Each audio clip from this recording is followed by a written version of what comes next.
Bom estar aqui. Vamos começar a nossa aula, então, com uma breve oração.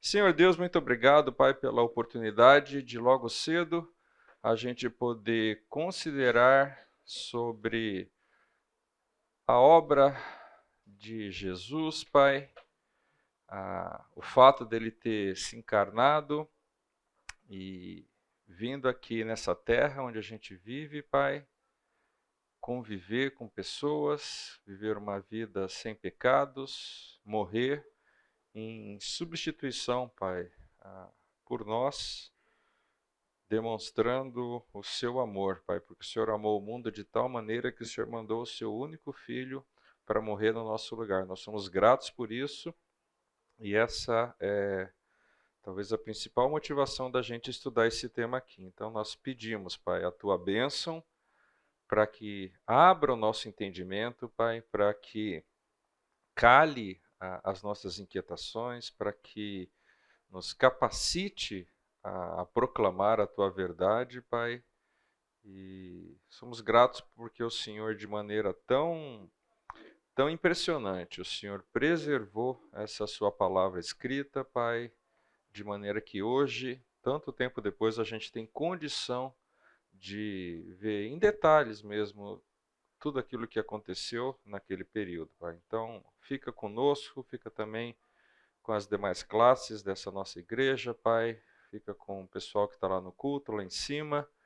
Como comentei há pouco, somos gratos, Pai, por termos aqui condição em um ambiente tão favorável para fazer essas atividades que a gente está se propondo a fazer. Muito obrigado por tudo isso, Pai. Em nome de Jesus. Amém.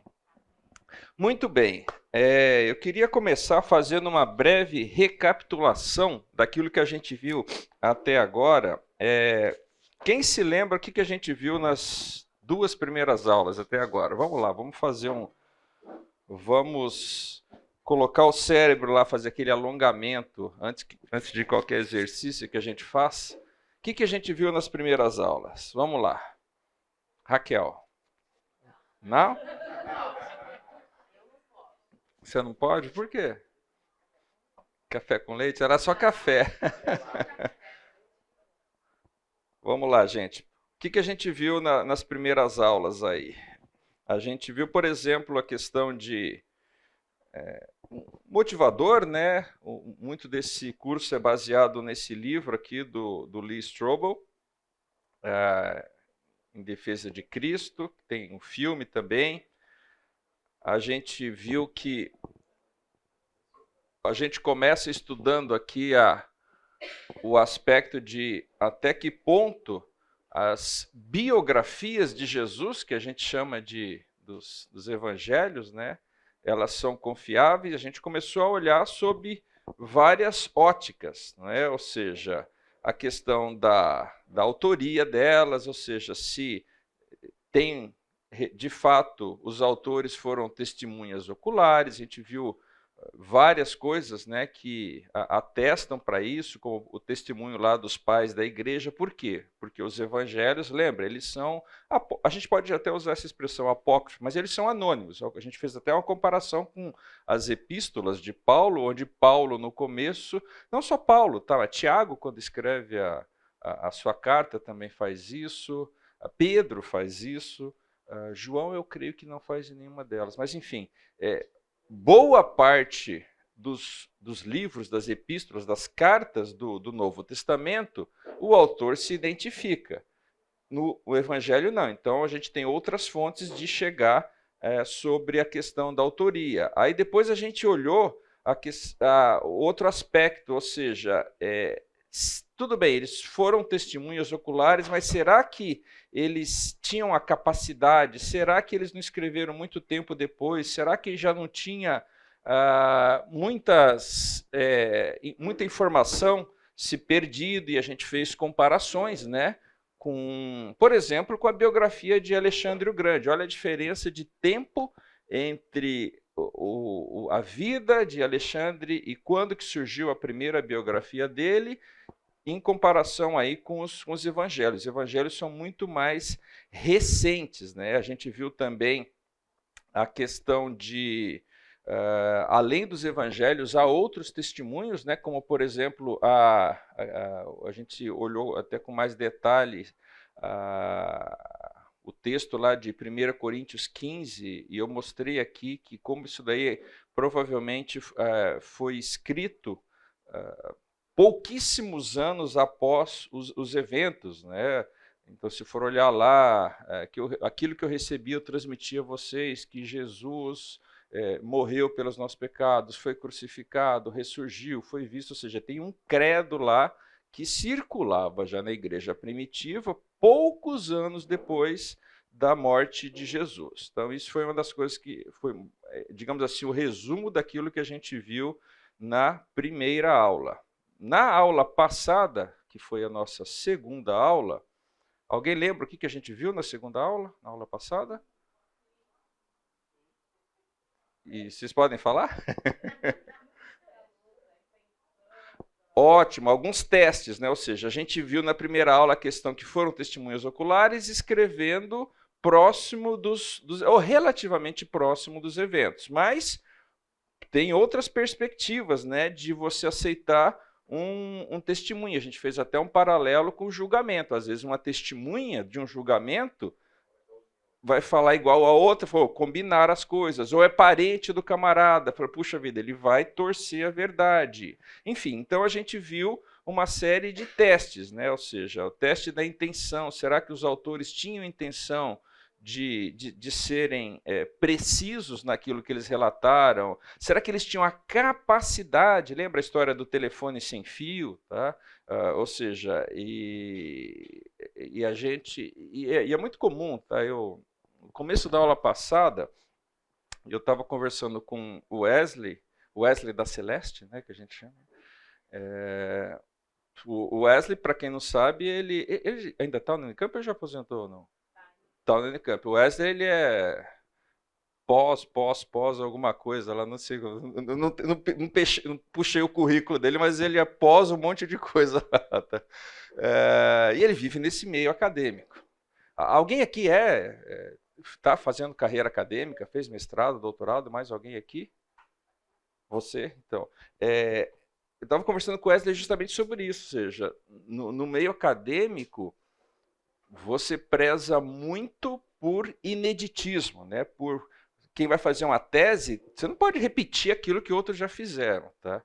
Então, por que a gente vê tanto cético o cara é um mega estudioso lá, ele é um cético? Porque, de novo, existe, obviamente, um ambiente antagônico à fé cristã, certo? E no ambiente onde privilegia ou premia-se quem traz alguma coisa de diferente, faz muito mais sentido você escrever alguma coisa metendo pau no cristianismo do que o contrário, tá? Enfim, isso é uma longa discussão, eu não estou querendo de maneira nenhuma, que quem me conhece mais de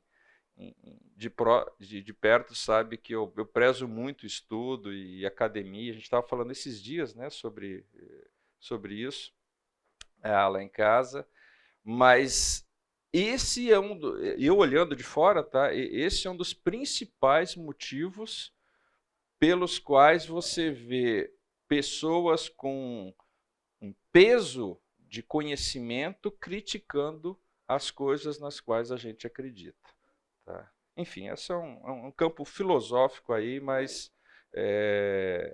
é importante a gente saber disso. Então a gente viu na aula passada, ou seja, sobre a capacidade, sobre a intenção, sobre o caráter lá dos autores do Novo Testamento, em particular dos Evangelhos, se isso descaracterizaria a qualidade da informação que a gente tem a respeito de Jesus. A gente olhou também a questão da harmonia, tá? Remetendo àquele ponto que você falou. Olha, existem relatos que não são iguais, tá? E o que quer dizer isso? Na verdade, se você olhar bem, isso daí é algo favorável, porque quando você tem dois relatos exatamente iguais, tipicamente isso é porque as pessoas combinaram entre si. Tá? Tem aqui, por exemplo, o testemunho aqui do Simon Greenleaf, que foi um jurista lá de Harvard.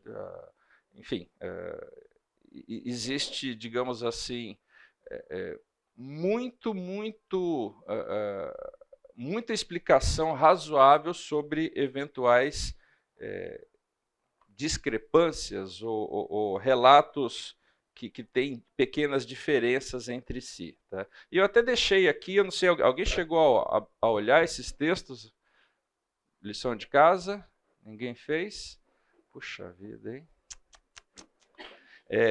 Então, faz mais sentido se vocês olharem, se vocês quiserem anotar isso daqui, a gente pode olhar na próxima aula, tá? Mas senão a gente vai gastar muito tempo, porque são trechos, a gente vai gastar 10, 15 minutos só lendo os trechos aqui, então a gente não vai ter tempo. Mas enfim, então esse foi um pouco daquilo que a gente viu até agora no curso.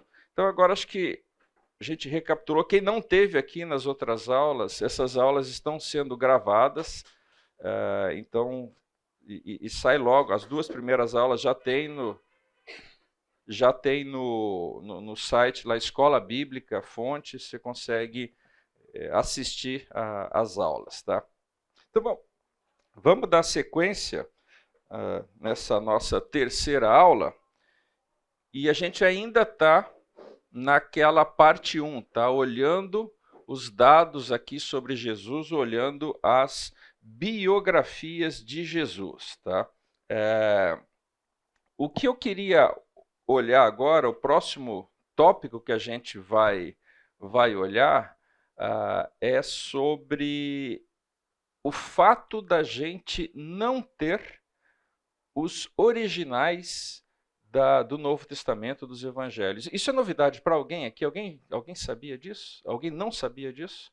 Pode levantar a mão, gente. Sim. Vocês já assistiram aulas sobre esse tema aqui, que a gente tem cópias de cópias? Ok, então espero que ninguém fique chocado com isso, mas eu vou começar então com um vídeo falando sobre isso. Tá? Tem até o Strobel, que é o autor do livro que baseia o nosso curso. Ele, lembrando, ele era um cético com relação a isso, então ele comenta que para ele foi um pouco chocante o fato de saber que o que a gente tem, na verdade, são cópias de cópias de cópias, e no nosso caso, aqui no Brasil, né, a gente em cima disso ainda tem traduções. Então, você tem versão NVI, revista atualizada. O que são isso daí? E tem classes aqui na Escola Bíblica, acho bem interessante para todo cristão conhecer um pouco como a Bíblia chegou até nós. Então, você tem diferentes grupos que pegam o texto original, tá, e traduzem para o português, para o inglês, enfim. E é isso que a gente estuda. Tá? Agora, não vamos entrar no aspecto das traduções aqui, mas vamos olhar sobre o aspecto das cópias. Que grau de confiança que a gente tem nesse texto. Vamos lá. The earliest known copies of the Gospels were written on sheets of papyrus and scrolls made of animal skins. They are among the oldest existing manuscripts of antiquity. The Codex Sinaiticus was authored between AD 330 and 350. It contains almost all of the New Testament and a significant portion of the Old, while the Codex Vaticanus from the same era is a nearly complete Greek copy of the entire Bible. A papyrus fragment from the 18th chapter of John dates to AD 125, less than a single generation after the Gospel was originally written. When I found out that we have no original survivors of the manuscripts of the New Testament, I became very skeptical. Because if all we have are copies of copies of copies of copies of copies, then how do we know that what we possess today bears any resemblance to what the original said? We have better manuscript attestation for the New Testament than any other ancient document. For example, the Bible of the Greeks, Homer's Iliad, is preserved in maybe 600 manuscripts, the oldest of them 1,000 years after the document was actually written. The New Testament, we have something like 5,000 Greek manuscripts. So everyone agrees, whether liberal or conservative, that we have an incredibly reliable New Testament. We have thousands of manuscripts of the New Testament. We also have virtually the entire New Testament preserved in the quotations of the church fathers in the first 4 centuries, so that if we had no... Cortou aqui, mas ele ia falar basicamente das citações de seu J.P. Moreland, falando que mesmo que a gente não tivesse as cópias dos manuscritos, a gente tem tanta citação em outros autores, como a gente vê, por exemplo, você pega um livro aqui de algum autor aqui, sei lá, um Philip Yancey, um Fernando Leite, quem quer que seja, às vezes fala, olha, ele pega um texto e cita um texto de Coríntios, ele cita um texto de Atos, ou seja, se você pegar, assim, centenas ou milhares de livros fazendo citações, você consegue chegar reproduzir a Bíblia inteira só de citações, enfim. Então, qual é o ponto aqui? Tá? O ponto é, guarda alguma semelhança àquela história. Puxa, qual que é o tempo que passou entre o fato e o relato? Tá? Agora, tudo bem, esse relato alguém botou no papel, certo? Mas a gente não tem o original, sei lá, o texto lá que Mateus, que Paulo escreveu. Tá? O que eu tenho? Eu tenho uma cópia daquilo lá, mas não foi uma cópia direta, porque provavelmente a primeira cópia que alguém fez se perdeu. Então, lembra, uma sociedade que não tinha imprensa, não tinha digitalização como a gente tem hoje, era tudo manuscrito. Então, existia toda uma indústria, digamos assim, de copistas. Tá? Quem que eram os escribas que aparece lá? Os escribas eram esses camaradas. Tá? Ou seja, então, você tinha instruções lá. Lembra quando Israel foi querer um rei? Tem lá no Antigo Testamento, olha, o rei tem que... Uma das coisas que o rei de Israel tinha que fazer era ele fazer a sua própria cópia. Então, uma das atribuições do rei era ele tinha algo original, então ele ia fazer a dele. Então, provavelmente ele deveria, tá? Não sei se, alguns com certeza não fizeram isso, mas ele deveria separar um pedaço do dia dele, eu vou fazer a minha cópia, porque ele não podia fazer. Quando você quer uma Bíblia hoje, o que você vai? Você vai na livraria e compra, ou você baixa um aplicativo e pronto. Isso, em questões de minutos resolve o problema. Eles não tinham. Então, o que a gente tem hoje? Cópias de cópias de cópias de cópias, e o Novo Testamento, a questão é, puxa vida, todo mundo já fez isso, você copia um texto, às vezes você coloca, insere um erro sem intenção, e eventualmente alguém pode inserir uma variação intencionalmente. Tá? Então, essa é a questão. Será que aquilo que a gente tem hoje é exatamente aquilo que Mateus, Marcos, Lucas, João escreveram? Mesma coisa para as outras cartas do Novo Testamento. Será que aquilo que Paulo escreveu a gente tem hoje? Existe uma área da ciência chamada crítica textual que o objetivo é justamente isso daí. Então, eles estudam essas cópias, da onde que em que região que foi achada, em que comunidade estava, e compara para tentar chegar, porque existem variações de uma cópia para outra cópia. Você pega o texto grego, o Novo Testamento é escrito em grego, tá? Nossa, mas aqui tem uma palavra diferente, eu tenho uma letra diferente. Por quê? Será que foi um erro? Será que foi proposital? Existe toda uma ciência por trás disso. Tá? O fato é que muitas cópias sobreviveram, tá? E, obviamente, como é que você lida com a confiabilidade do texto que a gente tem hoje? Tá? Então, existem critérios para você ver, esse texto é mais confiável que aquele texto. Então, alguns dos fatores, por exemplo, a quantidade de cópias. Quanto mais cópia você tem, mais condição você tem de comparar. Tá? A idade das cópias. Então, imagina só que você acha uma cópia do século VII, tá? De um evangelho.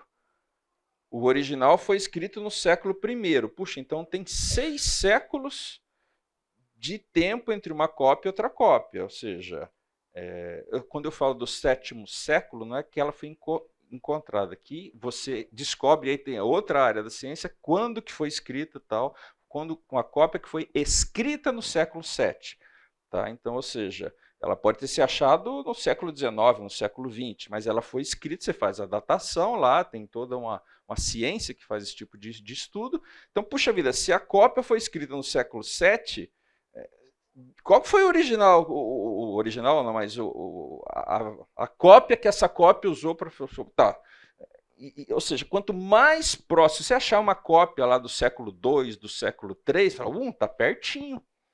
De repente, uma cópia do século II usou o próprio original para fazer copiado. O cara escreveu lá, João escreveu lá no ano 90, vamos supor, tá? Durou décadas, provavelmente, aquele pergaminho, aquele papiro que ele usou para escrever. Tá? De repente, 50 anos depois, estava ficando mais... O pessoal ia copiando, estava ficando clarinho e tal. Eu fiz aqui que durou mais 80 anos aquela cópia. Tá? Então, a cópia do século II, eventualmente, tem uma ou duas cópias entre ela e o original. Então, a quantidade, a idade das cópias... Outra coisa que é usado para a gente tentar chegar àquilo que eu acabei de falar, tá? As citações. A gente também tem tradução. Por exemplo, imagina que a gente não tivesse o original em grego. Se perdeu o original em grego, aí você pega uma boa tradução em português. Certo? Um bom estudioso fala, olha, isso no grego tem cara de que estava escrito assim. Ele vai ter 100% de certeza? Não, não vai ter. Mas ele vai ter se foi uma boa tradução, ele vai ter uma boa... Eu não sei se vocês fazem isso lá, eu conheço inglês relativamente bem. É muito comum eu ler texto em português que, pela maneira que foi traduzido, eu sei exatamente a palavra que estava em inglês. E muitas vezes o cara traduziu errado. Tá? Então, se você conhece bem as duas línguas, você conhece. Então, a crítica textual lida com esse tipo de informação para quê? Para tentar chegar o mais próximo possível dos originais, ok? Então, algumas outras comparações, só para a gente colocar em perspectiva, porque, de novo, essa é uma área onde os críticos batem pesado no texto, em particular do Novo Testamento. Então eles falam, olha, as cópias variam, as cópias não são próximas dos originais. Eu vou dar algumas referências históricas de outros escritos também do primeiro século. Tá? Tem esse camarada aqui, Tácito. A gente vai falar até mais sobre Tácito daqui a pouco. Esse cara foi um historiador romano, tá, que ele escreveu os anais por volta lá do comecinho do segundo século, 116 depois de Cristo. Tá? E a cópia... Ninguém questiona que ele escreveu isso daqui. Tá? A cópia mais antiga que a gente tem dos anais é do ano 850. Então, a gente tem 734 anos entre o original de Tácito e a cópia que a gente tem. A gente não tem mais o original que ele escreveu, a gente tem cópias de cópias de cópias. E o gap ali dá mais de 700 anos. Tá? O nome dele, se você gosta de Harry Potter, é Publius Cornelius Tácito. Dava tranquilamente para ser personagem do Harry Potter. Tá? Outro, Joséfo, talvez você já tenha ouvido falar dele. Joséfo também foi um historiador do primeiro século. A gente tem 9 manuscritos gregos da obra dele. Tá? Então ele escreveu aí no final, ele nasceu em 37, se eu não me engano, do primeiro século, principalmente o final do primeiro século, escreveu muito sobre a história dos judeus. Nós temos 9 manuscritos dele entre os séculos 10 e 12. Olha lá. Então tem 9 séculos entre a cópia mais recente e o original que ele escreveu. Tá?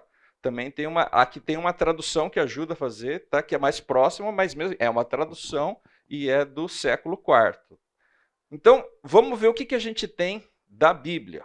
Tá? Em primeiro lugar, se a gente fosse fazer um ranking de quantidade de manuscritos, tá?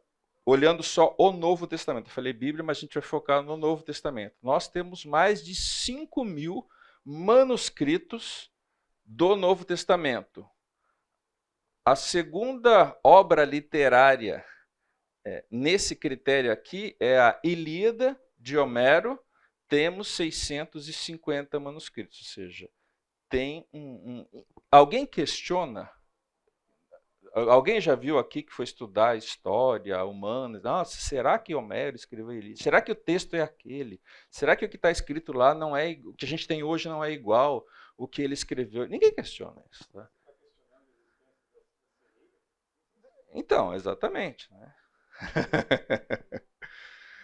Vamos ver o que é. Algumas coisas, tá, gente? De novo, aqui a gente podia ficar uma semana olhando o que tem, o que não tem.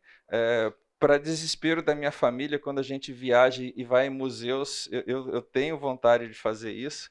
Tá? Mas, por exemplo, a gente tem, uma das cópias que a gente tem é um papyrus chamado Papyrus Chester Beatty, tá? Olha o que ele tem. Ele tem partes aí dos 4 evangelhos e um pedaço do livro de Atos. Ele é do século III. Tá? Compara com aqueles outros lá. Tá? Ou seja, a gente está falando de 200 anos aqui, grosso modo. Tá? Ele tem também grandes porções de 8 cartas de Paulo que foram escritas por volta do ano 200. Tá? Ou seja, a gente está falando aqui de talvez o quê? 130, 140 anos de quando foi escrito. Tá? Ele tem uma parte grande do Apocalipse. Apocalipse foi escrito por João, final do 1º século, tá? Que a gente está falando de 2 séculos. Nossa, mas 200 anos é muito tempo. Tudo bem, mas, de novo, vamos colocar. 100 mil reais é muito dinheiro ou é pouco dinheiro? Para muita gente é muito dinheiro. Para o Bill Gates, talvez seja dinheiro de pinga para ele. É um trocado, tá? Ou seja, então, não é isso que eu... 200 anos é... Não, pera um pouco, vamos colocar na perspectiva correta aqui. Tá? Tem um outro papyrus, Martin Bonner. Martin Bonner é o nome de um mecenas, talvez, um suíço, tá? que comprou esse papiro, um bibliófilo, tá? Ele tem a maior parte do Evangelho de João, também é do ano 200, tá? E tem parte de Lucas do século III. O que mais que a gente tem aqui? Aqui tem fotos, tá? Se você quiser ver. O que é o papiro Chester? Isso aqui, ó, tá lá em algum museu, pedaço lá do Evangelho de Lucas, de Apocalipse. Tem, obviamente, livros que circulavam lá na igreja primitiva, por exemplo, o livro de Enoque. Alguém já ouviu falar do livro de Enoque? Não está na Bíblia, tá? Mas circulava lá, assim como circula na nossa igreja, 4 leis espirituais, não é? Cristianismo puro e simples. Se alguém for fazer escavações nas nossas bibliotecas, vai encontrar esses livros. A gente usa, a gente não está chamando eles de escritura, tá? Mas circulam no nosso meio. Se você for ver, ó, dá até para quem fez matemática, física, aqui sabe um monte de letra grega, certo? Epsilon, sigma, tal. Aqui. Se você for ver aqui, dá até para a gente arriscar num grego e ler Enoque aqui. Tá? Então, isso aqui é o tal do papiro Chester Beatty, que tem uma série de pedaços do Novo Testamento. Esse aqui, no livro do Strobel, o título dessa sessão que fala O Refúgio que Mudou a História. Tá? Esse é o papiro P52, que está na biblioteca Rylands, que fica lá em Manchester, na Inglaterra. Qual que é a história desse papiro? Gente, é isso daqui, tá? Ó. Isso aqui é ele em display, tá? E ele tem frente e verso. Tá? Esse pedacinho aqui, tá? Ele tem um trechinho pequeno do Evangelho de João. Tá? Por que ele é relevante? Tá? A história dele é o seguinte: ele foi comprado no Egito aí, em meados aí do século passado, tá? E ficou lá na biblioteca, lá, junto provavelmente com um monte de papel lá, até que alguém estava catalogando as coisas, foi ver aquele pedacinho, esse pedacinho aqui, ó, esse pedacinho de papel, e começou a olhar o grego e falou: cara, isso aqui tem um pedaço do Evangelho de João. Tá? Opa, vamos fazer datação, vamos ver. Aí fizeram a datação aqui, olha de quando aqui é. Ó. Ou De novo, aqui varia, tá, gente? A datação não é, ó, nasceu lá ó, em 7 de setembro, né, do ano 3, né, às 10 da manhã. Não é assim, então, ou seja, tem... E aí o cara tem teorias, ou seja, mas os mais céticos, os mais conservadores aí, tá, jogam aqui. E tem gente que fala, não, isso aqui foi o final do primeiro século. Tem gente que acha que isso, não original, mas que pode ter sido copiado do original de João. Ou seja, 0 cópias entre os dois. Tá? Você fala, tá, mas o que eu ganho em saber isso daqui? Por exemplo, uma coisa que acontece aqui e de novo, olha só quando que isso aconteceu, tá? Ou seja, estou falando de não faz tanto tempo assim, tá? Isso é importante. Nessa época aqui, existia, lembra que eu falei, tem gente que fala que o Evangelho de João foi escrito muito tempo depois, e que lá que vem a história da divindade, porque de fato é o Evangelho onde está mais presente o tema da divindade. Então fala, não, João, não foi João que escreveu, escreveram no século III, no século IV, já tinha mito, já tinha lenda. Jesus nunca falou que foi Deus, não. Os caras botaram lá, disseram que foi João que escreveu e tal. Isso era uma corrente muito forte, em particular entre alguns teólogos alemães. Tá? Aí o cara descobre esse papiro e fala, não, olha só, esse negócio aqui foi escrito, esse pedacinho de papiro foi escrito aqui no máximo em 150. Tá? Fala, Vazé. As técnicas de datação são feitas por entidades independentes para não ter... Ah, com certeza. Tá. Eles não questionam os métodos de datação. Não, tanto questionam quanto... Assim, os caras que dão essas datas não são crentes, não. Isso aqui muitos deles são céticos que falam isso daqui. Tá? Tem gente que vai falar, não, isso daí é uma farsa? Provavelmente tem, mas assim, tem um comentário aqui, tá, gente? Essas informações estão no livro e eu tenho olhado muito internet, de maneira geral, entro nos sites e vejo, e muita coisa que eu tenho visto é informação de cético, tá? De cético não, mas de descrentes, tá? Ou seja, o cara não tem Então, eu tenho tentado filtrar essas coisas para vocês. Tem quem acredita, lógico que tem quem acredita. Tem gente até hoje que acredita que a Terra é plana, que o homem não foi na Lua. Tem gente, ou seja, e com a internet hoje em dia, parece que essas coisas ganham uma proporção maior, tá? Mas assim, isso daqui não é algo tendencioso. Boa, tá? Então, qual que é a importância? Isso daqui ajuda a gente a reconstituir o texto de João? Não, ajuda. Nesse trecho, sim, tá? Mas, assim, é muito pouco. Porém, o pessoal... E batia forte, tá? Estava virando quase que a principal corrente entre os scholars aí sobre a época do Evangelho. Falando, cara, como é que tinha alguém, então, que...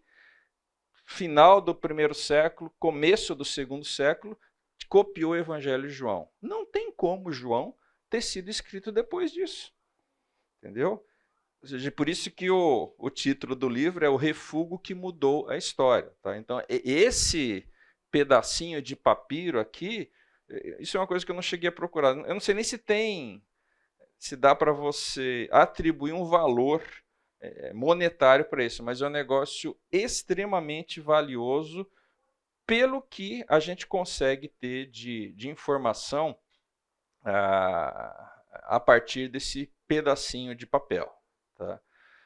Enfim, gente, a gente está olhando uma das coisas. Tá? Tem muitas outras coisas. A gente tem cópias em pergaminhos que são em pele de animal. A gente tem manuscritos lá, unciais. Isso daqui a gente viu, o códice, o sinaítico foi um que a gente viu lá na biblioteca, está em Londres, lá na biblioteca, como é que chama aquela biblioteca? Biblioteca, não, que fica perto lá da King's Cross Station lá, enfim, tem uma biblioteca lá em Londres, está lá, a gente estava numa estante de vidro, a gente dá para ver, fica assim, não dá para tocar nele, obviamente, mas fica a meio metro dele, tá? Os códices, eles são, talvez você já tenha visto lá em filme histórico, lá são livrões grandes assim, tá? Que tem livros inteiros aí, no caso aqui, o Códice Sinaítico e o Códice Vaticano tem praticamente todo o Novo Testamento. Tá? Assim como a gente tem milhares de outros manuscritos, a gente tem os manuscritos lá da Vulgata Latina, enfim, tem muito manuscrito. Tá? Aqui tem, só para resumir isso daqui, alguns aí frases que resumem, por exemplo, o F.F. Bruce foi professor de crítica bíblica e exegese daquela universidade de Manchester, onde está o Papiro 52, tá? E foi um camarada que teve um papel importante em valorizar a pesquisa acadêmica no meio evangélico, tá? E também mostrar para os acadêmicos que os evangélicos podem produzir trabalho de receita. Olha o que ele fala, ó, no mundo não tem nenhum corpo de literatura antiga que, à semelhança do Novo Testamento, desfrute uma tão grande riqueza de confirmação textual. Tem uma outra frase aqui do Frederick Kenyon, que é Sir Frederick Kenyon. Ele foi um paleógrafo, um acadêmico extremamente respeitado no campo aí de línguas antigas, em particular do Novo Testamento, tá? Teve posições de destaques aí no Museu Britânico e também foi presidente da Academia Britânica. Então, ou seja, não é um João Ninguém, olha o que ele fala. Tá? Em nenhum outro caso, o intervalo de tempo entre a composição do livro e a data dos manuscritos mais antigos são tão próximos como no caso do Novo Testamento. Não resta agora mais nenhuma dúvida de que as Escrituras chegaram até nós praticamente com o mesmo conteúdo dos escritos originais. É 100%? Não, não é 100%. Tá? Eu não sei se vocês já fizeram, eu já fiz em outra aula que a gente estava estudando isso daqui, um teste de pega uma carta, tá? E tira, faz aleatoriamente, sei lá, tira 2% das palavras, apaga. Tá? Você tipicamente mantém 100% do conteúdo daquilo lá. Agora, faz isso, imagina que tenham 4 cartas falando do mesmo evento e faz o mesmo teste, ou seja, a palavra que apagou aqui, mas na outra não apagou, entendeu? Então, é esse tipo. Então, o camarada, o cético, ele chega lá e fala, tá, mas tá cheio de erro, tá cheio de erro, tá, mas o que isso quer dizer na prática? Tá? Então, vamos olhar para isso. Tá? Tem variações? Tem variações. Tá? Aí, isso é uma coisa que eu comentei com o Wesley na semana passada e a gente vai olhar isso depois dos intervalos comerciais.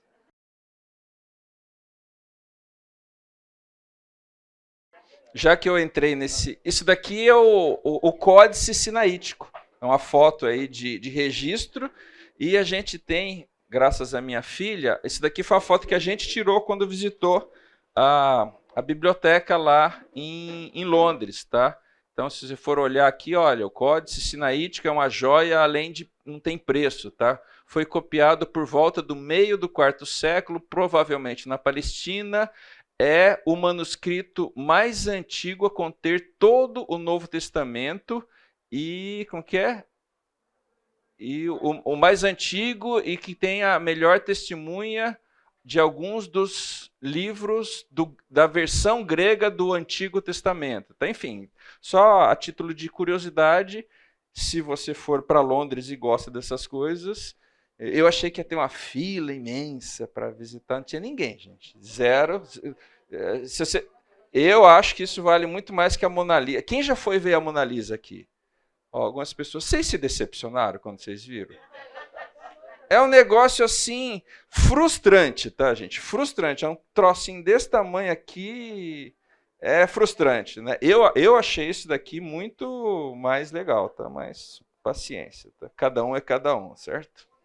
Aliás, atrás da Mona Lisa, se você vai na Mona Lisa, você se frustra, você olha para trás, tem lá um painel gigantesco, maravilhoso, que ninguém, você pode chegar perto, só não bota o dedo, dá para botar, mas se botar o dedo, acho que dá BO, tá? Mas Enfim. Vamos lá. Tá, tudo isso, tá, mas tem erros. E as variações? Tá, olha lá. Eu falei aqui lá, eu assisti um debate de um Bart Ehrman lá, que é um crítico, é um cara que pega pesado. Ele tem mais de 200 mil variações do quê? Do texto. Lembra a tal da crítica textual que procura reconstituir o que estava escrito no grego? O que foi a palavra grega lá que Paulo, João, Marcos escreveram? Tem mais de 200 mil variações daquilo lá. Como é que você acredita nisso? Sabe como eles contam isso daí? Eu não falei que tem lá milhares e milhares e milhares de cópias? Então vamos lá. Você pegou lá uma página lá, tem uma palavra naquela página que tem um manuscrito que tem palavra A, o outro manuscrito tem a palavra B. Beleza, isso é uma variação, certo? Quantas cópias tem desse manuscrito? Tem 5 mil, então são 5 mil variações. É assim que é contado. Tá? Então, de novo, é tecnicamente correto? Talvez seja tecnicamente correto você dizer que tem 200 mil variações. Mas só tem tanta variação porque tem muita cópia. Tá? O que essa variação em particular insere de dúvida de fato? A gente vai tocar nesse ponto aqui. Tá? Doutrinas afetadas, 0. Tá? Um dos acadêmicos aí, acho que foi o Bloomberg que falou isso, ele falou assim, olha gente, não foi o Craig Stevens, ele falou, cara, a doutrina do evangelho, ela é muito simples. A gente entra em questões de eleição, predestinação, a questão escatológica, se é pré-milenia. Gente, tudo bem, isso daí não vai levar ninguém para o céu, nem tirar alguém do céu. Ele falou, cara, a doutrina do evangelho, a mensagem de Cristo essencial é muito simples. Tá? Somos pecadores, Cristo era Deus, estava junto com o Pai na criação, se encarnou, viveu uma vida santa, morreu, foi crucificado, ressuscitou, pagou pelos nossos pecados. Se você acredita nisso, entrega a sua vida para Ele e seja salvo. É isso. Tá? Mas será que quando ele curou o cego, ele colocou o dedo lá, não sei, tinha 1 ou 2 cegos lá? Tá. E daí? Se tinha 3. Então, tem variação? Tem variação, tá? Olha cá, o que fala o Geisler. O Geisler é o cara que fez é um dos que fez o Não Tenho Fé Suficiente para Ser Ateu. Ele também é um estudioso. Ele fala, olha, o Novo Testamento não só sobreviveu em um número maior de manuscritos, mais que qualquer outro livro da Antiguidade, mas sobreviveu de forma muito mais pura, segundo a conta. E aí, de novo, essa conta você pode... não é 99,5, é 93, é 97, enfim, ele usa esse número, tá? Que qualquer outra obra grandiosa, sagrada ou não. Tá? Olha lá o que esse vídeo fala sobre... Outro aspecto... Bom, até aqui, a gente vai entrar num outro tema. Tá claro o que eu estou falando? Ou seja, tem variação, tem cópia errada? Tem tudo isso. Tá? A gente não tem original. Tá? O que a gente pode ter de confiança nisso que a gente tem hoje? Tá? Enorme, enorme, enorme. Estou falando do ponto de vista literário. O que a gente pode ter de confiança de que a mensagem que Jesus pregava está aqui? 100%. Vamos olhar sobre uma outra ótica agora. Tá? The rebuttal case is an opportunity for the other side to present their evidence. Well, in recent years, there's been a proliferation of books and articles about the so-called Gnostic Gospels. And I wanted to figure out, does this represent the mainstream of academic scholarship? The Gnostic Gospels are a collection of religious writings from the 2nd and 3rd centuries. They blend the teachings of Jesus with a variety of ancient philosophical beliefs. According to the tenets of Gnosticism, the universe was the creation of a flawed and wicked God. Therefore, all matter was evil. Salvation from this world could only be attained through secret knowledge about the spiritual nature of man. There's been a lot of talk about the Gnostic Gospels, the Gospel of Mary Magdalene, the Gospel of Philip, the Gospel of Thomas. These documents are almost universally recognized to be much later than the New Testament Gospels and not to record historically reliable material related to Jesus? Well, the New Testament Gospels give us a portrait of an early first century Palestinian Jesus of Nazareth. The Gospels from the 2nd century, which are mostly Gnostic Gospels, such as the Gospel of Judas, or the Gospel of Thomas, or the Gospel of Philip, or the Gospel of Mary, they give us a very different Jesus. Now, you can pick and choose if you want. You can say, well, I like the 2nd century Gnostic Jesus better. Others might want the early 1st century Palestinian Jesus. But if you're going to be a scholar about it, and you're going to talk about, well, which Gospels really do give us earlier traditions that more reliably reflect the actual historical Jesus, you got to go with the New Testament Gospels every time. There's a view among some that there were all of these different competing views of Jesus Christ, and that the one that won out became the orthodox perspective of Christ reflected in the Gospels.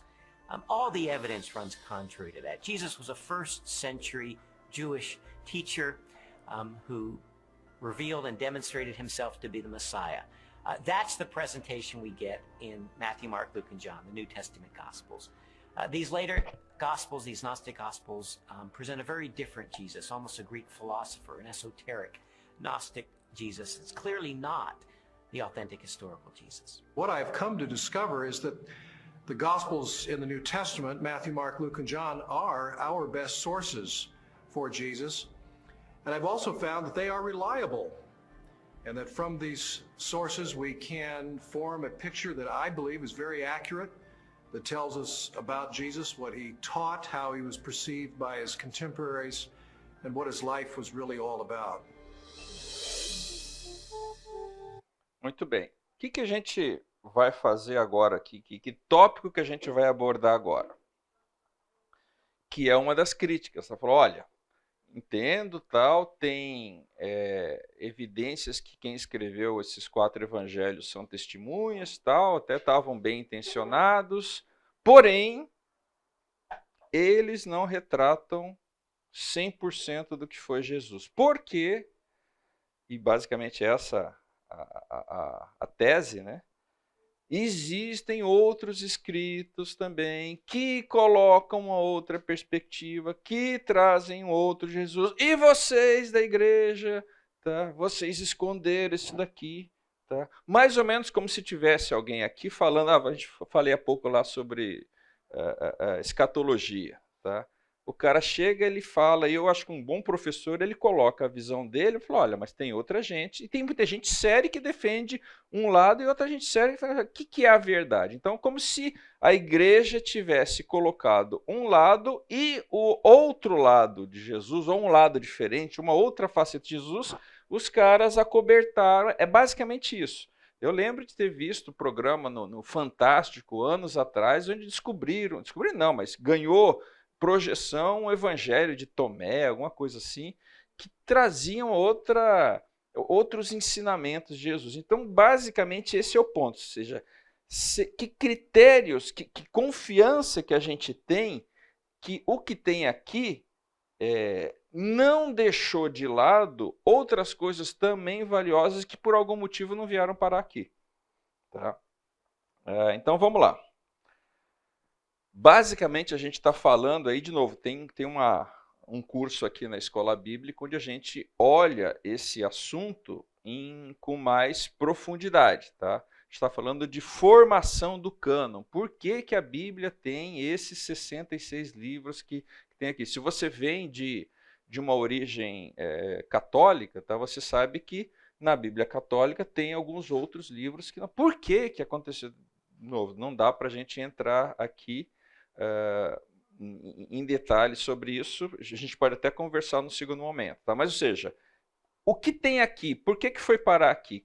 E por que outras coisas, que é o tal desses evangelhos gnósticos, aí, por que eles não estão aqui? Por que eles trazem os evangelhos de Mateus, Marcos, Lucas, João, enquanto o evangelho de Filipe, tinha o evangelho dos egípcios, tem o evangelho da Natividade de Maria. Por que isso daqui não foi considerado escritura sagrada, inspirada por Deus? Tá?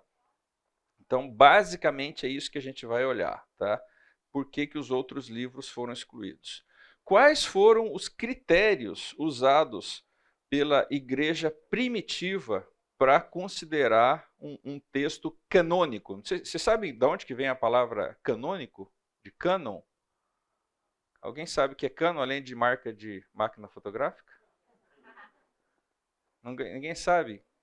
Cânon lembra que palavra em português? Cana. E é mesmo, cana. Uma vara. Por quê?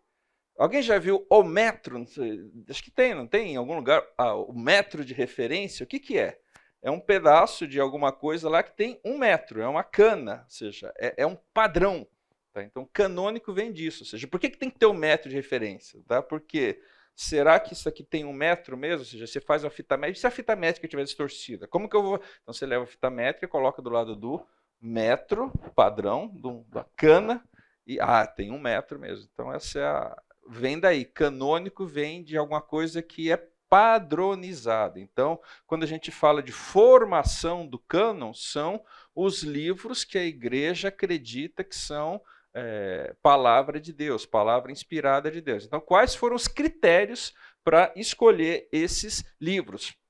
Primeiro critério adotado, a questão da autoridade apostólica, ou seja, Jesus, ele deixou isso muito claro, delegou, digamos assim, uma procuração lá para os apóstolos dele. Tá? Só aqueles, a gente tem hoje os apóstolos que se auto-intitulam apóstolos, mas não são de fato apóstolos. Tá? Ou seja, aqueles caras tinham autoridade dada por Jesus. Então, os evangelhos têm que trazer a autoridade apostólica. Por isso que a gente falou da questão de Marcos, da questão de Lucas, que apesar de não serem apóstolos, eles foram meio que escribas de, no caso aí, Pedro e Paulo. Tá? Então esse é um critério que foi usado. Segundo critério, conformidade de conteúdo. O que eu estou querendo dizer com conformidade de conteúdo? Isso é outra coisa que a gente aprende quando a gente estuda bibliologia. Tá? A Bíblia é um livro escrito ao longo de 1.600 anos por pessoas em línguas diferentes, culturas diferentes. Aqui tem cara que era um estudioso como Lucas, como Paulo, tinha cara que era boiadeiro, tinha cara que era pastor de ovelha, tinha rei, ou seja... E você percebe uma unidade, uma harmonia ao longo de toda a Bíblia. Tá? Então, uma das coisas que se procurava quando ia considerar se um livro era inspirado ou não, é isso aqui. Ele é harmônico com o restante? Ah, não, o cara inventou um negócio aqui que ninguém mais falou, que a gente aqui como igreja, de novo, a gente está falando da igreja primitiva. Jesus iniciou a igreja, o lance do discipulado, ou seja, alguns dos pais da igreja, a gente falou, pô, o cara foi discípulo de João, entendeu? Ou seja, se o cara está praticando uma religião lá e vem um cara e escreve uma coisa que não bate com aquilo lá, espera um pouco, o que o cara foi discípulo de João, o cara caminhou com caminhou com Paulo, caminhou com Pedro e tal, aprendeu dele isso daqui, e vem um cara e escreve uma coisa diferente, fala, espera um pouco, tá estranho isso daqui, tá? Então esse foi um critério, conformidade de conteúdo, tá?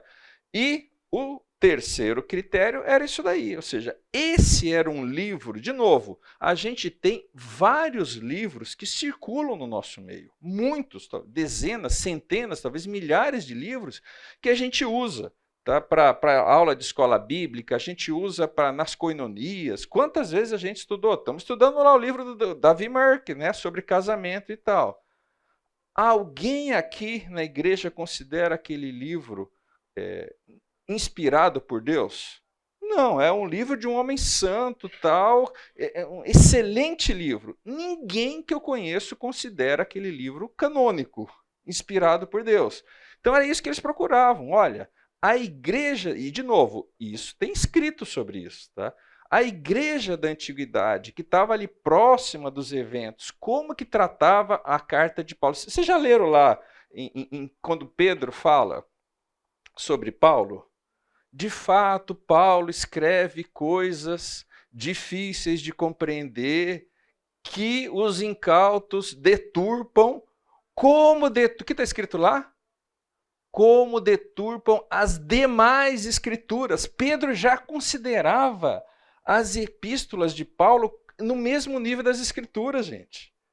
É isso daqui, ó, aceitação pela igreja. A igreja lá do primeiro século considerava a carta de Paulo como escritura, gente. Então é isso que as pessoas procuravam, né, quando se fez a lista, digamos assim, dos livros canônicos. Tá? Outra coisa que acho que é relevante a gente falar, havia diferentes opiniões, com certeza havia diferentes opiniões, nem todos os livros foram considerados canônicos no primeiro momento, mas, por exemplo, Tiago, Apocalipse, que foram considerados canônicos aí um pouco mais tarde, isso mostra que o negócio é cinzento? Não, só mostra cautela da igreja. Tá? E eu lembro de uma analogia que a gente faz quando estuda canonicidade. Tá? Quer ver? Deixa eu pegar aqui um exemplo. Aqui, ó. Todo mundo já deve ter visto aquelas canetinhas que você passa em cima da nota para ver se é falso ou não, né? Aquela canetinha torna a nota autêntica? Essa nota aqui, por exemplo, se alguém passar a canetinha. Em que momento essa nota é autêntica? A partir de que momento que ela é autêntica? E por que ela é autêntica?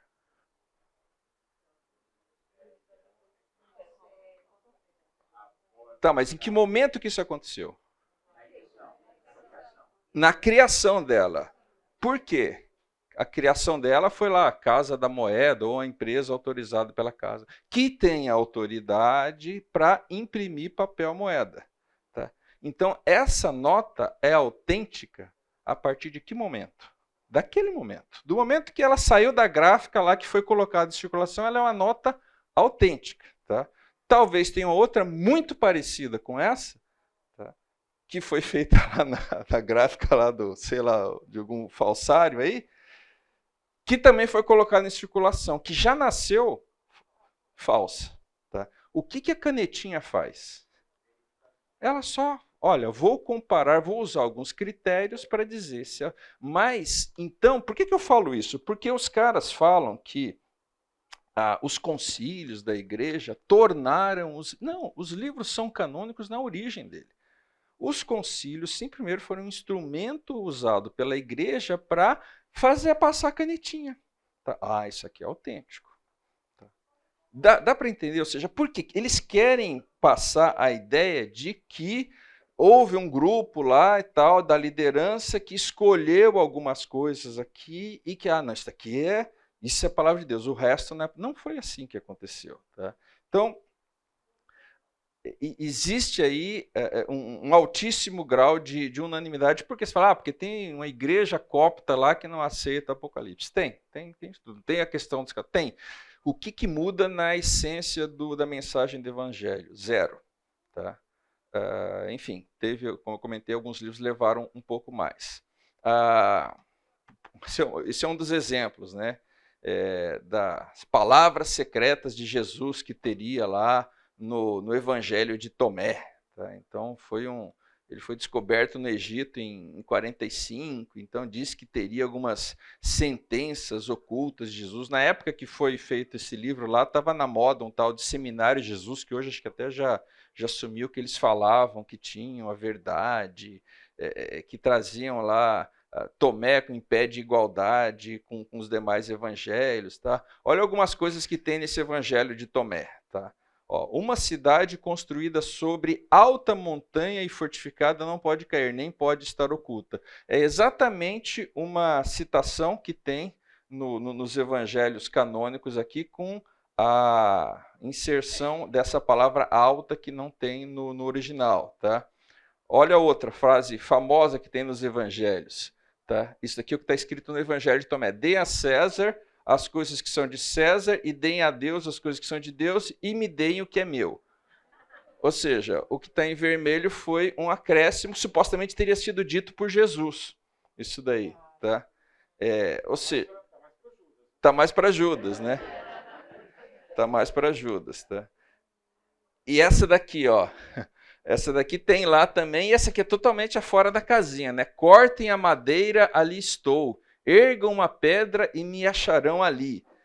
É um negócio panteísta, né? Isso daqui, ou seja, Deus está nas coisas criadas, ou seja, aí você olha um negócio desse lá e fala, cara, isso não bate com aqui os outros evangelhos, o restante da Bíblia está dizendo, tá? Olha essa aqui, ó. Simão Pedro disse a eles, Maria deveria deixar-nos, pois as mulheres não são dignas da vida. Essas mulheres vão ficar bravas, hein? Jesus disse, eu a guiarei para fazer dela homem, de modo que também ela possa tornar-se um espírito vivo semelhante a vocês homens, pois toda mulher que se tornar homem entrará no reino do céu. Então, foi a primeira homem trans aqui, né? Então, gente, a gente está rindo aqui, mas você concorda que se o cara estava usando os critérios que eu comentei antes, e pega um texto dele, cara, não vem me dizer que isso foi escrito por... alguma coisa saiu aí do lugar, tá? Ou seja, não tem como você dizer que isso daqui é alguém que acredita na mesma coisa dos outros evangelhos. É muito diferente, tá? Então, basicamente é isso, tá? Aqui uma frase do Benjamin Warfield, tá? Se comparamos o presente estado do texto do Novo Testamento com o de qualquer outra obra antiga, não há como não considerá-lo maravilhosamente correto. Foi grande o cuidado com que o Novo Testamento foi copiado, um cuidado que, sem dúvida, foi fruto de uma reverência genuína por suas palavras sagradas. O Novo Testamento não tem paralelo com nenhum escrito antigo no que se refere ao grau de pureza com que seu texto foi efetivamente transmitido e é usado. Ok? Gente, até aqui. Tranquilos? Dúvidas, comentários sobre esses temas aqui? Nenhuma dúvida? Que bom.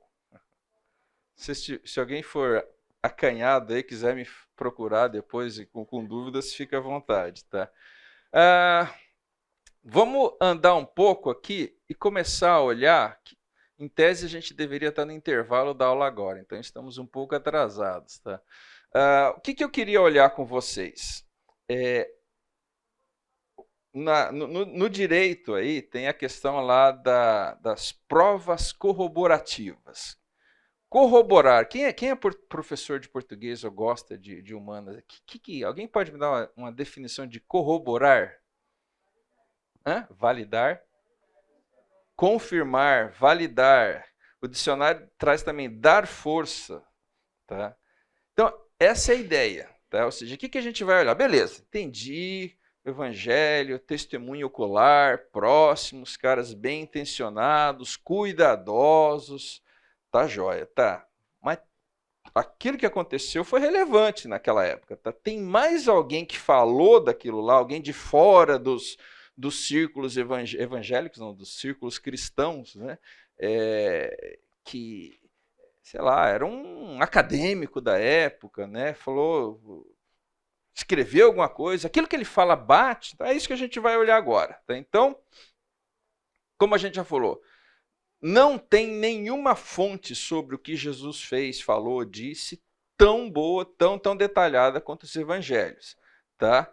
Mas tem outras fontes que tocam nesse assunto. Então, servem como prova corroborativa. E aqui a gente vai olhar um pouco de dois camaradas que a gente já citou. O primeiro deles é o Joséfo, tá? Flávios Joséfos. Provavelmente você já ouviu falar, ele é muito famoso aí na cristandade, apesar de ter sido um judeu, ele era um sacerdote, fariseu, até bastante egoísta, e dentro da cultura judaica, ele é o historiador mais importante daquele período do século I. Tá? ele nasceu aqui um pouco depois aí da morte de Jesus, e os principais escritos dele são do final do 1º século, ou seja, são ali da época em que os evangelhos estavam terminando de ser escritos. Tá? Então ele é um cara, como eu tinha comentado lá, aquilo que eu falei, que a cópia mais antiga dos manuscritos, o manuscrito mais antigo dos trabalhos dele é de cerca do ano 800, e é considerado fidedigno, é por isso que a gente está olhando o que esse cara escreveu. Tá? Na autobiografia dele, ele defende o posicionamento dele, por quê?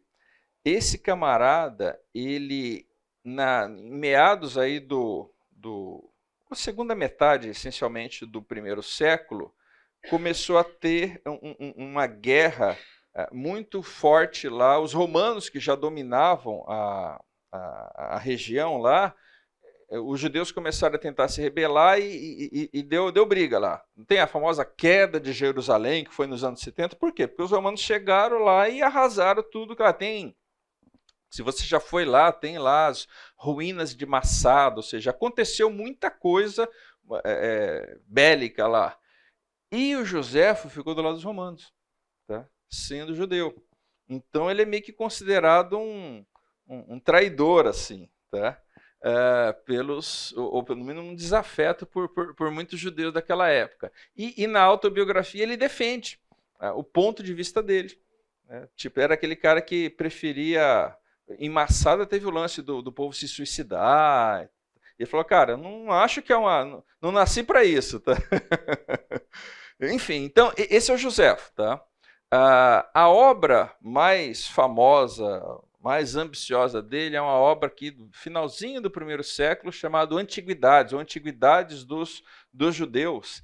E, essencialmente, é uma obra que conta a história do povo judeu desde a criação até os dias dele, os dias atuais dele, tá? Não os dias atuais de hoje, obviamente, ele não era vidente, então ele escreveu até os dias atuais de quando ele viveu. Tá? Então, esse é o Joséfo. Tá?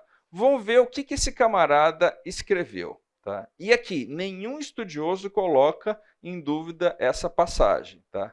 Olha o que consta aqui naquela obra que é a mais famosa dele, que chama Antiguidades. Então, ele conta aqui como que um alto sacerdote de nome Ananias aproveitou-se da morte de Festo, governador romano, que também é citado no Novo Testamento, para mandar matar Tiago. Aqui em itálico, tal, que está traduzido, obviamente, tá? O que Joséfo escreveu. Convocou então uma reunião do Sinédrio e trouxe perante ele um homem chamado Tiago, o irmão de Jesus, chamado o Cristo. Repara que ele não fala que era o Cristo, ele fala que as pessoas chamavam ele de o Cristo. Tá? Ele era judeu, tá, gente? Então, dizem que ele é o Cristo. Eu não estou falando que ele é o Cristo. E alguns outros. Ele os acusou, tá? Quem que acusou? A autoridade lá, de transgredir a lei e condenou-os ao apedrejamento. Olha que coisa interessante, tá? Tem informações que são consistentes com a história que fala do Novo Testamento? Claro que tem.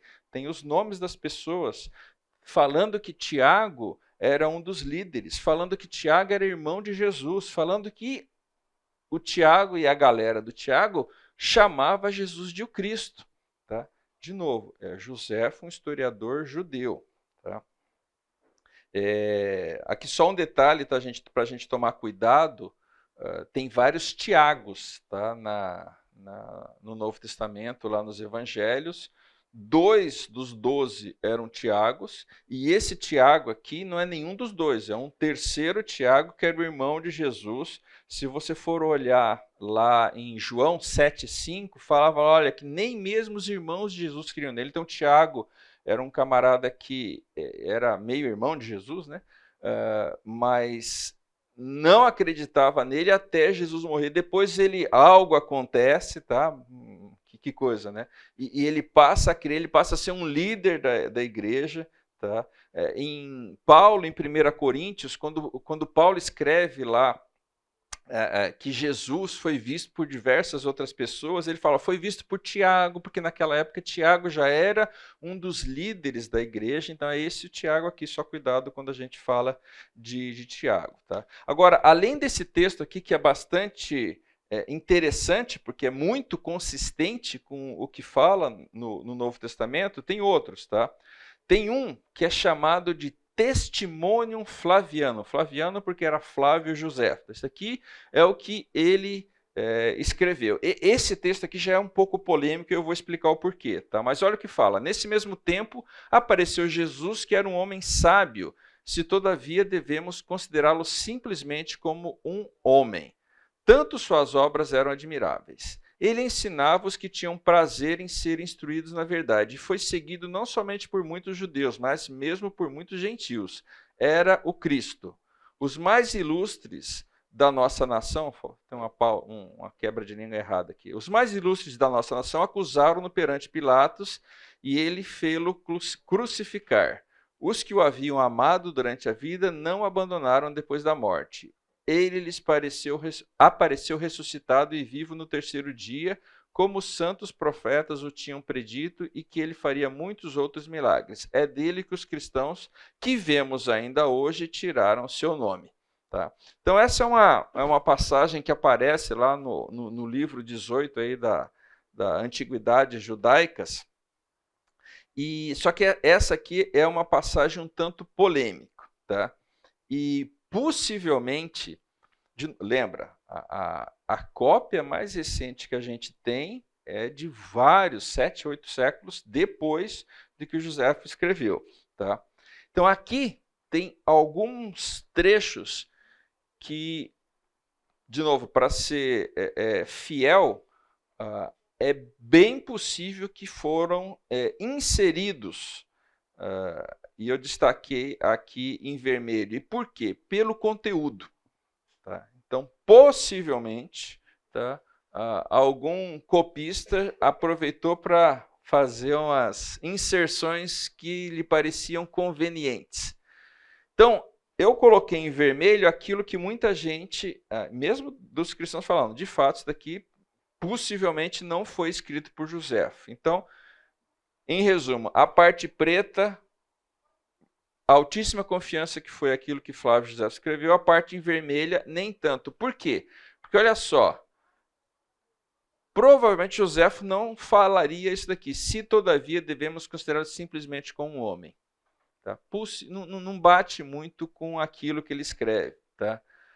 Era o Cristo, ele sendo um judeu, repara, no outro ele fala, eles o chamavam de Cristo. Aqui está escrito, era o Cristo, ou seja, ele mudou de ideia. Entendeu? Eles apareceu ressuscitado e vivo ao terceiro dia, tá? Como os santos profetas o tinham. Ou seja, um judeu não convertido possivelmente não escreveria isso daqui. Agora, mesmo que a gente tire esses textos aqui, essas prováveis inserções, o que fica é bastante relevante. Tá? Ou seja, está falando que Jesus foi um líder martirizado, foi um mestre sábio, deixou vários discípulos e foi crucificado por ordem de Pilatos. A gente não está procurando em Joséfo, em Tácito, que a gente vai falar na sequência, informação sobre a mensagem de Jesus. A gente está procurando o quê? Se aquilo que ele escreveu é oposto àquilo que os evangelhos. Não. O que ele escreveu, da perspectiva de um judeu, é extremamente consistente com os evangelhos. Fazia a mesma coisa com o tal do Públio Cornélios Tácitos lá, que não é do Harry Potter, mas na verdade ele foi o historiador romano mais importante aí do primeiro século, tá? E a referência que ele fala a Jesus, possivelmente, das fontes externas, é a mais relevante. Aparece na obra mais famosa dele, que é chamado de Anais, tá? Os Anais aí de Tácito. Olha o que ele escreve aqui. Ó. Tem todo um contexto. Se quiser, se der um Google, aí você acha o texto maior. Tá? Mas para acabar com os rumores, está falando de Nero, tá? que ele acusou falsamente as pessoas comumente chamadas de cristãs, que eram odiadas por suas atrocidades, e as puniu com as mais terríveis torturas. Cristos, o que deu origem ao nome cristão, foi condenado à morte por Pôncio Pilatos durante o reinado de Tibério. Tá? Mas, reprimida por algum tempo, a superstição perniciosa, já preste atenção nesse termo, superstição perniciosa, irrompeu novamente, não apenas lá na Judéia, onde o problema teve início, mas também por toda a cidade de Roma. Lembra, ele era um historiador romano. Tá? Então, repara, aqui tem algumas coisas bem interessantes. Tá? A começar por esse superstição perniciosa. Muitos estudiosos, o que seria superstição perniciosa? Tá? Não está falando da fé dos cristãos, está falando de alguma coisa em que eles acreditavam.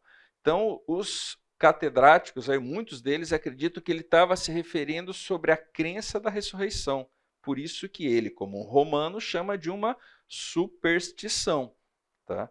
Mas olha lá, o que a gente tem aqui de relevante a isso que a gente pode tirar de Tácito? Tem muita informação